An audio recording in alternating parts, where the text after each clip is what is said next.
Hi, I'm Lori Halverson-wente. Today I'm at the Somali Museum in Minneapolis, Minnesota. I had a chance to tour the museum with one of my students and learn more about Somali culture. And when we think about culture, or perhaps doing an interview with someone from a culture that's different than your own, or even your own culture, you might want to go ahead and think about what is culture. I have some definitions here. Culture is shared, and I'm going to go ahead and read this.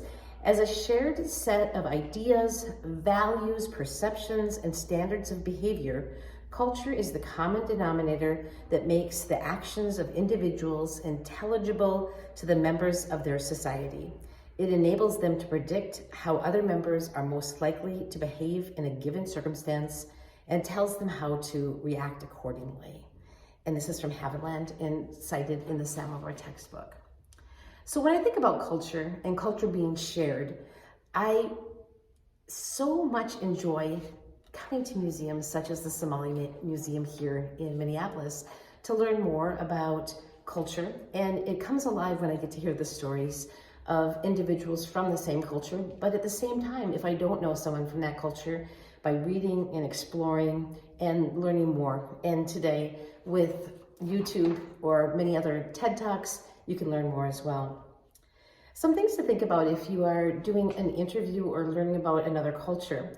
There are going to be some specific parts of culture that you can learn about. One, talking more about how culture is shared. How do individuals not only learn about the symbols or the traditions or the values, but how do they share them in common? You might ask people from a culture where somebody is new to the country that you're living in. So for example, someone who is new to Minnesota or new to the United States, you might ask them, what do you think is shared or not shared among older and younger members of your culture?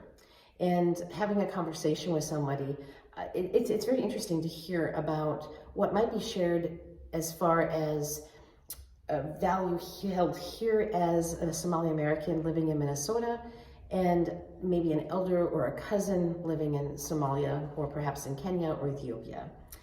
A second area you might look into is how culture is transmitted generation from generation. Are there traditions, language, values that are part of what you believe were your grandparents, your great-grandparents?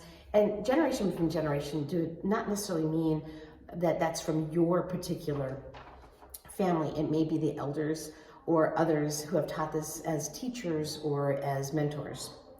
Culture is based upon symbols, both verbal and nonverbal. A verbal symbol is language, and a nonverbal symbol is going to be anything else. So it could be music, it could be dress, and you can see here even the colors and perhaps even the style of the fabric or the particular colors used to weave the fabric could also tell a story. And in some cases, it may be that someone liked a color, and so that's why they're wearing it, and other times it may symbolize much more than a personal preference.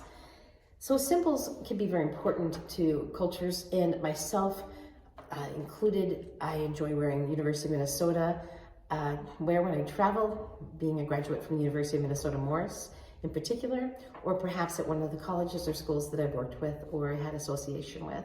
It's fun to wear that particular emblem, and the same can be true with symbols that are nonverbal that might show what your family or your clan or your country might belong to.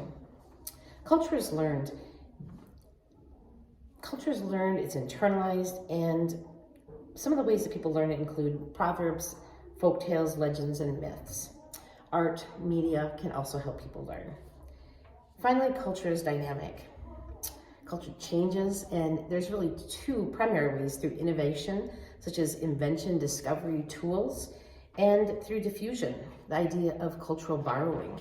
So I had a chance to hear a little bit more about the Italian influence of Somalia and with the colonization, and the great love for pasta and other sauces that you might associate with Italian culture might be found on the menu in a traditional Somali restaurant.